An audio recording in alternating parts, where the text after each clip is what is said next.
Guys, you've joined us live on Moneycontrol. I'm Manisha Gupta, and the conversation clearly has been about on what, how much and where are the 2,000 rupees being disposed. People clearly are buying a lot of things, and that perhaps is the thing to watch out for. A lot of preponement of buying, spending, purchasing is going to take place, and gold does feature quite big in this. What we do understand from the jewelers all across India is that yes, there is a premium of 4 to 5% at various jewelry houses, but remember, out of the 4 lakh jewelers that we have in India, nearly 60 to 70% are now within organized trade, with the expectation that in next 4 or 5 years you will have 90% of this trade as an organized one. There is a lot that has been done to ensure that this is an organized trade now. To begin with, there is a GST payment that the jewelers have to make. It also is under BIS hallmarking, so every piece that the jewelers will now sell is mandatory hallmark, telling you that each piece is accounted for. So you can't just pay cash and take jewelry and it won't get accounted for. The third important thing is that there also are PMA laws here, and then if you are buying jewelry which is more than 50,000 rupees in cost, you have to then do a mandatory KYC. If the jewelry that you are buying is above 2 lakh rupees in value, then there is also this whole thing about a PAN card to provide for. So there are very limited ways that you can actually go out or buy in jewelry and with unaccounted cash.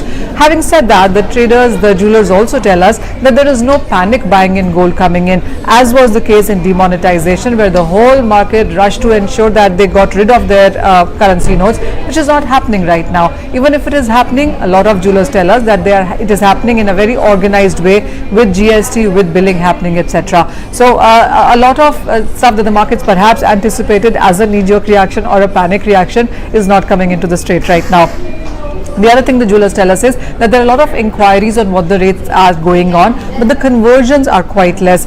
I spoke to people in Zaveri Bazaar, also Sarafa Bazaar in Ahmedabad and Jaipur, and they tell us that no, it's not queues that you will find in these places. One, it's very hot, people are not out yet. Maybe in the evening that would be a case, but we haven't seen a rush coming into the markets. Also, you have 3 and 4 months, so people will think through before they spend on whatever 2,000 rupee notes that they hold right now.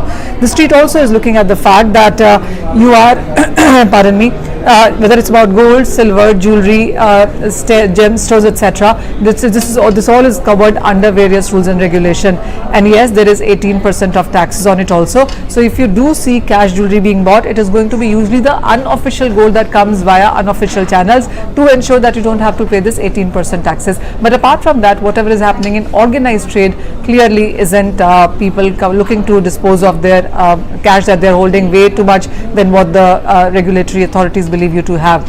Apart from that, if you look at the gold prices itself, well, we have seen some support come into the markets here. India is the second largest consumer of gold. The month of April was not so great. We saw 45% decline in sense of imports. The calendar year until now also hasn't seen buying happen as much. The street does believe that the next 3 or 4 months would be positive, and by then you would have festivities coming in, wedding season would kick in as well. So starting from here, the numbers in sense of gold buying are expected to be on the positive side.